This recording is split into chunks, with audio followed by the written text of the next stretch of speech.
The paradox of power. Why shrinking your ego is the ultimate strategy for true freedom. Have you ever felt your heart race with anxiety over a single word of criticism, or experienced an overwhelming, intoxicating high from a simple compliment? We live in an era where our emotional state is constantly dictated by external validation. We are perpetually riding a psychological roller coaster, desperately clinging to the approval of others while living in mortal terror of their judgment. But what if I told you that the very things you chase, praise, recognition, and status, are actually the invisible chains keeping you enslaved? There is a specific chapter in the ancient Chinese text, the Tao Te Ching, that clearly and systematically explains how to develop the indestructible inner core of a true top-tier powerhouse. The wisdom in this chapter is deeply piercing, perhaps even a little painful to hear. But once it punctures your illusions, what follows is an experience of absolute, unshakable freedom. Welcome to the channel. Today we are going to decode Chapter 13 of the Tao Te Ching, stripping away the heavy armor of the ego to reveal the ultimate philosophy of invincibility. The sickness of favor and disgrace. Right at the beginning of Chapter 13, Laozi throws two pathological states of human existence right in our faces. Favor and disgrace make one fearful, 宠辱若惊, and valuing great disaster as one's own body, 贵大患若身. Let's break this down. Favor means being pampered, praised, and preferred. Disgraces means being insulted, criticized, and denied. Fearful describes a state of being startled or frightened, where your heart pounds uncontrollably, leaving you completely devoid of peace. Great disaster refers to massive misfortune or terrible events. Therefore, the text suggests that we view the arrival of great disasters with the same heavy importance as we view our own physical bodies. Favor and disgrace make one fearful perfectly captures the anxious, gain and loss mentality of the average person. Regardless of whether they experience glory or humiliation, gain or loss, their inner world can never find tranquility. The following phrase, valuing great disaster as one's own body, points directly to the root cause of this turbulent mindset. We place such heavy emphasis on the great disasters brought about by glory and disgrace, precisely because we place too much importance on this body, our sense of self. This deep attachment to the self is the foundational breeding ground for all our fears and anxieties. It is entirely understandable to feel frightened or alarmed when facing insults. After all, who genuinely enjoys being verbally abused? But why would being praised and favored also induce a state of fear and alarm? Immediately following this, Lao Tzu provides an explanation that is enough to send a chill down your spine. Favor implies a lower status. Getting it causes alarm. Losing it causes alarm. This is why favor and disgrace make one fearful. This statement is incredibly ruthless. What does it mean that favor implies a lower status? Think about the fundamental nature of being favored. What kinds of beings receive favor? Only those in a lower social position, those who are dependent on others, or literally pets. An emperor favors a concubine, a master favors a little dog. Hidden within the concept of favor is a massive inherent imbalance of power. When you find yourself ecstatic because someone casually said, "You are great," do you realize that you have already placed yourself in a subordinate position? The moment you actively seek favor, your subconscious has already relegated you to a humble, subservient place, a place where you wait to be chosen and judged. You become like a spiritual beggar, clutching a broken bowl, wandering around begging for the validation of others. If someone tosses you a compliment, you are overjoyed. If someone kicks you, you are plunged into agony. By reacting this way, you are actively acknowledging that they are the master who holds the power of evaluation, while you are merely the subordinate waiting to be fed. Why does getting it cause alarm? Because the moment you receive that coveted favor, your initial surprise is immediately followed by dread. You begin to overthink. Oh no, my boss values me so much now. What if I mess up next time? Will my coworkers be jealous of me? Can I actually secure this bonus permanently? Your heart is suspended in midair, and you begin the exhausting cycle of worrying about gains and losses. And why does losing it cause alarm? Because since it is merely a favor, whether it is given or withheld depends entirely on the master's mood. Today, They might be in a good mood and toss you a couple of bones. Tomorrow, they might be in a bad mood, or perhaps a much cuter dog comes along and they simply ignore you. The moment you lose that favor, you feel as though your entire sky has collapsed. You plunge into a dark abyss of panic and profound self-doubt. This is exactly what favor and disgrace make one fearful means. You are terrified of losing it when you have it, and you cannot endure the pain when it is gone. Do you see the brilliance here? Laozi astutely points out that favor and disgrace are, in essence, the exact same thing. They are both mechanisms of control used against you. They are the seatbelt strapping you into an emotional roller coaster you never asked to ride. We modern people are severe, chronic sufferers of this favor and disgrace disease. You post on social media. If nobody likes it, you feel deeply disappointed. If many people like it, you get a rush of excitement, but then you draft your next post with extreme caution, terrified that it won't receive the same amount of applause. If your boss scolds you, you suffer. If your boss praises you, you become even more exhausted, because now you have to desperately maintain the persona of the perfect employee. As long as you are out there craving external favor, you will forever remain a pet devoid of true freedom. Therefore, praise is often just a dog leash coated in sugar. The moment you swallow the sweet coating, you lock the leash around your own neck. The burden of the ego. Lao Tzu continues to dissect the human condition by explaining his second major premise. What does it mean to value great disaster as one's own body? The reason I experience great disasters is that I have a body. If I had no body, what disaster could I possibly have? This passage is the absolute crux of the entire chapter.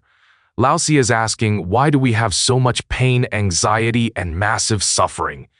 It is simply because we take this body, this self far too seriously. If I didn't have this self, what could possibly cause me pain? Here, the body or self, shen, does not merely refer to your physical flesh and blood. It points much deeper to your ego, your identity, and the carefully curated personas you project to the world. Imagine you are walking down the street. If you operate from a state of no self wu shen, you are like an invisible, formless cloud of transparent air. If someone shouts an insult at you, the sound waves simply pass right through the empty space. Would you be injured? No.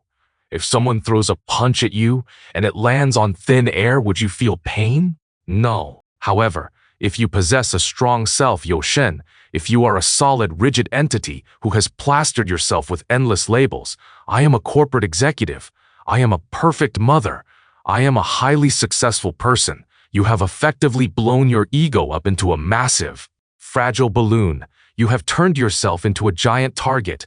The larger this balloon gets, and the more balloons you carry, the exponentially higher your chances of getting hurt become. Why?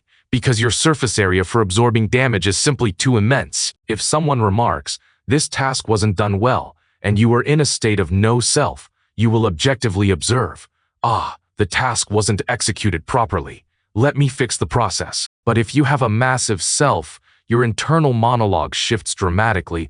They are questioning my competence. They are slapping me in the face. I absolutely cannot accept this. Look at that. Pain is instantly manufactured. If someone fails to reply to your text message and you are in a state of no self, you simply think, oh, they are probably busy, or they haven't seen it yet. But if you operate with a heavy self, you immediately spiral. How dare they ignore me? Am I not important to them? Look at that. The exhausting cycle of internal friction has begun. Every single ounce of our suffering originates from our desperate need to maintain this self. We spend enormous amounts of energy applying makeup and armor to these fragile balloons. This is the pursuit of favor. Simultaneously, we live in constant paranoia, trying to prevent these balloons from being popped by others. This is the avoidance of disgrace. We live every single day walking on eggshells, acting like a terrified security guard tasked with protecting a warehouse full of fragile, priceless porcelain. If you could only follow Lao Tzu's advice and view this ego with indifference, or better yet, achieve the state of no self, you would suddenly realize a profound truth. The world simply does not have the capacity to hurt you. Third, the Supreme Leader's reversal bearing the world. At this point in the philosophy, many people fall into a trap of misunderstanding. They wonder, Is Lao Tzu telling us to just give up on ourselves, since we are supposed to have no self? Does that mean our lives are worthless and we should just act recklessly? Absolutely not. At the very end of the chapter, Lao Tzu delivers a massive philosophical plot twist. This twist elevates the teaching from a manual for personal emotional liberation into the ultimate philosophy of leadership. He writes, "Therefore, only one who values the world as his own body can be entrusted with the world. Only one who loves the world as his own body is worthy to be given charge of the world." These two sentences can feel a bit convoluted, so let me translate them into plain, modern terms. We can only entrust the entire world to someone who loves and protects the world with the exact same intensity that they love and protect their own physical body. Many readers get confused here. Wait, didn't he just tell us to abandon the self, no self? Why is he now talking about valuing the body and loving the body? The key lies in the three words, for the world wei tianxia. It is not for yourself. It is about treating your physical body and your mind as the necessary tools to carry and support the world, rather than treating them as a sacred shrine dedicated to worshiping your own ego. In practical human terms, a truly capable leader, someone who can actually move mountains, is someone who deeply cherishes their own existence, but completely removes themselves from the center of the universe. They do not abuse their physical body. They do not squander their vital energy. They refuse to overdraw their health just to satisfy vanity. They will not push themselves to the brink of death merely to save face. Instead, they view their body as the essential vehicle for accomplishing great things. Because they take care of their vehicle, they are stable. Because they are stable, they are reliable and worthy of being entrusted with great responsibility. Look at the truly dependable high-level individuals around you. What do they look like? They are the ones who are completely unmoved by favor or disgrace. Even when massive fluctuations occur, they do not collapse. They possess the remarkable ability to retract their ego, redirect all their attention back to the task at hand, and absolutely refuse to be hijacked by their own pride during critical moments. This kind of person can save the world. This kind of person can carry the weight of the world. Therefore, what Laozi truly opposes is the greedy, vain, and fearful body of the small self-ego. What he actively promotes and reveres is the great self, the body that carries life and deeply respects life. What kind of person actually deserves to be a leader? Who is genuinely qualified to achieve great things? It is certainly not those who will risk their lives chasing fame, fortune, and the superficial validation of favor and disgrace. It is not those who will fight to the bitter end just to protect their pride and their fragile ego. Rather, it is those who genuinely understand how to value and love life itself. This life does not refer to the base desires and petty interests of the small ego, but to the true self that aligns perfectly with the Tao, the fundamental root of existence. Because they genuinely cherish this true fundamental life, they are completely immune to the corrupting influence of power. They will not resort to ruthless, unethical tactics simply to climb the ranks. They will never view the world, or the people in it, as mere tools to satisfy their own selfish desires. Because this kind of leader holds a much higher pursuit and a deep sense of awe within their heart, they ironically become the most trustworthy individuals of all. You can safely place the weight of the world in their hands. Why? Because a person who simply does not care about favor or disgrace is the most invincible person in the room. If you are a leader and you are hyper-obsessed with how others perceive you, you will inevitably make terrible decisions just to fit in with the crowd. You will cover up massive mistakes just to save face, ultimately driving your entire team straight into destruction. But if you operate with no self-wushen, you simply do not care how the peanut gallery evaluates you. Your only concern is the thing we are doing fundamentally right. Your only focus is what is the best possible outcome for everyone involved. You carry no selfish desires. You possess no fragile vanity that requires constant defense. In this state, you are the most objective, the most connected to the people, and the most worthy of deep trust. Only those who cannot be held hostage by their own desires are truly fit to wield power. Only those who refuse to be defined by the evaluations of others are truly worthy of holding a great reputation. Take a look at historical tyrants, or the CEOs who managed to run massive corporations into the ground.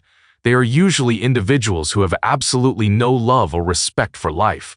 For the sake of power, they will gladly sacrifice their physical health, abandon their sleep, betray their closest family members, and even put their own lives on the line. If they don't even value their own lives, do you honestly believe they will value the lives of the common people?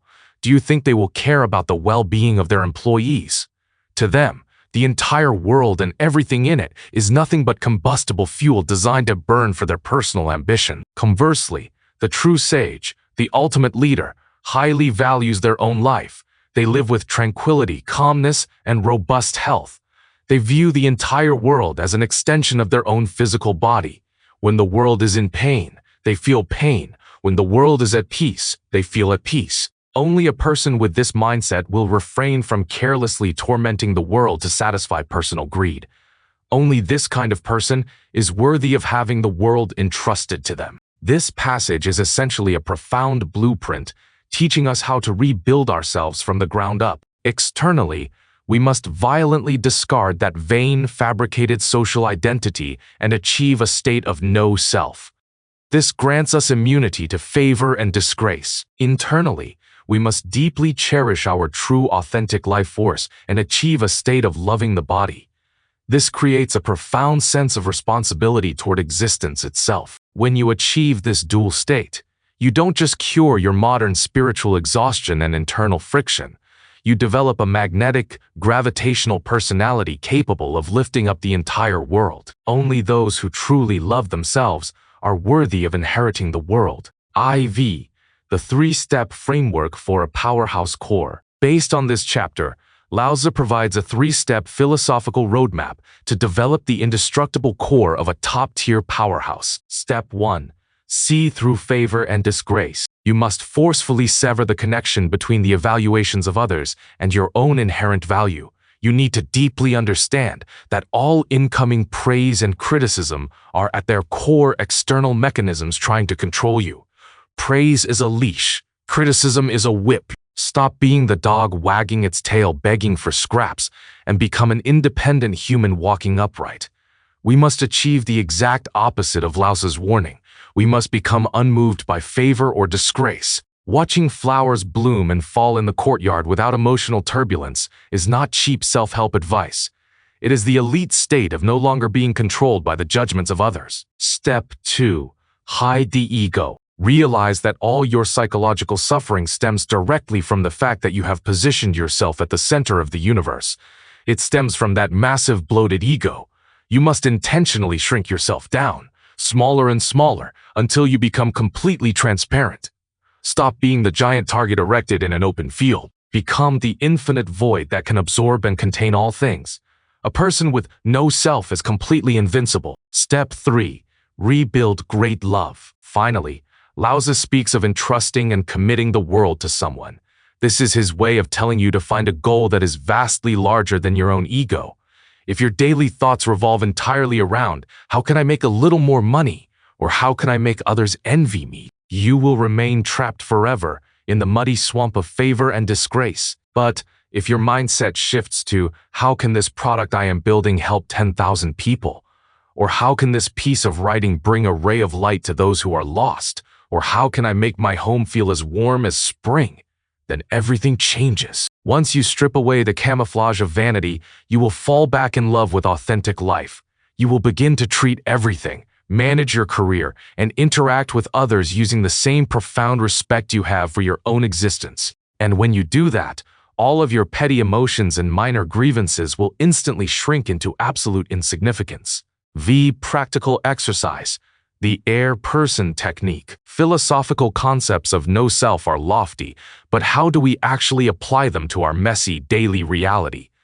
Let's try a highly practical mental exercise, the air-person cognitive training. Whenever you encounter a moment that triggers anger, anxiety, humiliation, or a sense of injustice, for instance, your manager berates you, your partner snaps at you, or you trip and fall in public, immediately execute these 4 steps. 1. Pause, stop immediately and take a deep breath for 1 single second. 2. Visualize, close your eyes and imagine your physical body completely dissolving. you transform into a formless, invisible cloud of transparent air. 3. Penetrate. Now, imagine the insulting words directed at you, or that incredibly awkward situation, taking the physical form of a bullet.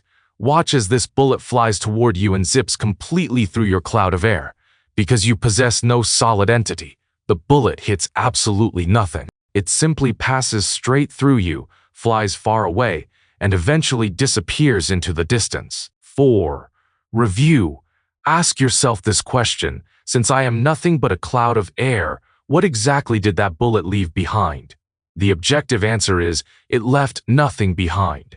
The air remains perfectly calm, undisturbed air. Try strictly practicing this framework for just 1 week. You will discover that your chronic victim mentality begins to evaporate. Your tense, defensive posture toward the world will completely vanish. You will enter a state of extreme relaxation and profound freedom. Things that previously would have driven you mad with anger will now only make you chuckle. This is the exact embodiment of the quote, "If I had no body, what disaster could I possibly have?" When you finally stop taking yourself so seriously, the entire world loses its ability to hurt you. The ultimate question for you today is this: look at the way you operate in your career and relationships right now. Are you currently building a vehicle to carry your purpose, or are you just desperately applying makeup to a fragile ego balloon? If this deep dive into the Tao Te Ching cracked open a new perspective for you, please hit the like button. Drop your thoughts in the comments below, and make sure to subscribe to the channel for more philosophy that actually translates into power. Drop the heavy armor of your ego, and I'll see you in the next one.